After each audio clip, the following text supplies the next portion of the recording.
السلام عليكم. في هذا الفيديو غادي نشوفوا طريقه تسجيل عضويه جديده في الابليكاسيون. ملي كندخلوا دائما عندي هذه الشاشه ديال الكتالوج.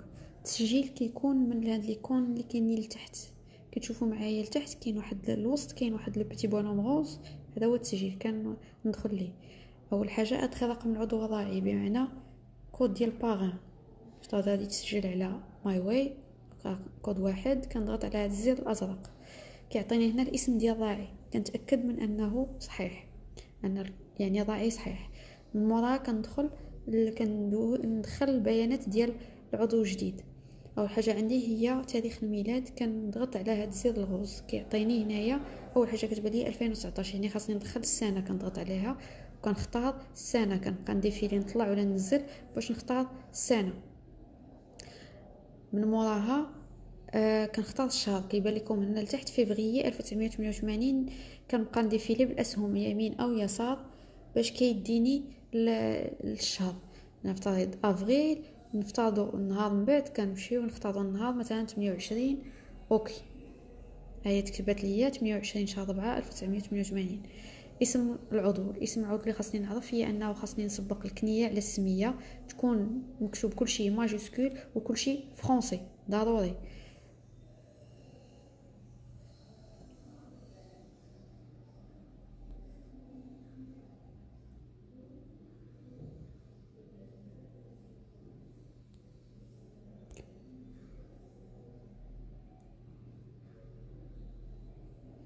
من موراها كندير نيميرو د لا كارت ناسيونال.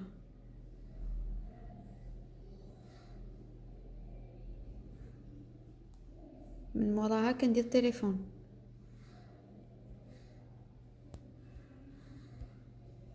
موراها كندير العنوان اللي هو ديال لا ليفريزون، بمعنى انه ما كنديرش لا الا كان ساكن في شي مدينه فيها الفرع، ما كنديرش مثلا مكتب مراكش او فرع مراكش او مكتب تطوان، لا خاصنا نديرو العنوان ديال اللي غيبغينا نليفريو ليه فيه، مضبوط كيف ما مكتوب في الوثائق، بمعنى رقم الدار، رقم الحي، الزنقه، الشارع، كل شيء يكون مضبوط.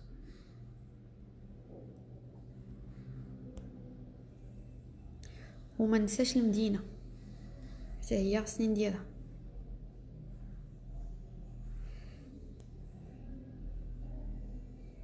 من موراها كندير المنطقه شنو هي تاكيد المدينه. كيفاش كندخل ليها؟ كنضغط على هذا السهم باش كنلقى المدن، كل مدن المغرب. دونك غادي ناكد ان هذه السيده كاينه في اكادير، كنختار اكادير. دونك بما انني تاكدت من المعلومات، راعي، تاريخ ازدياد، ضروري ندير تاريخ ازدياد. اسم العضو يكون بالفرنسي ماجيسكول، كنيه كتسبق السميه، نيميرو د لاكارت، التليفون والعنوان كامل بالحي، بالزنقه، بالمدينه، بكل شيء. ومن بعد كنأكد المدينه.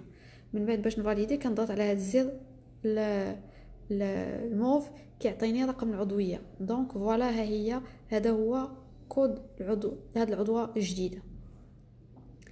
السلام عليكم.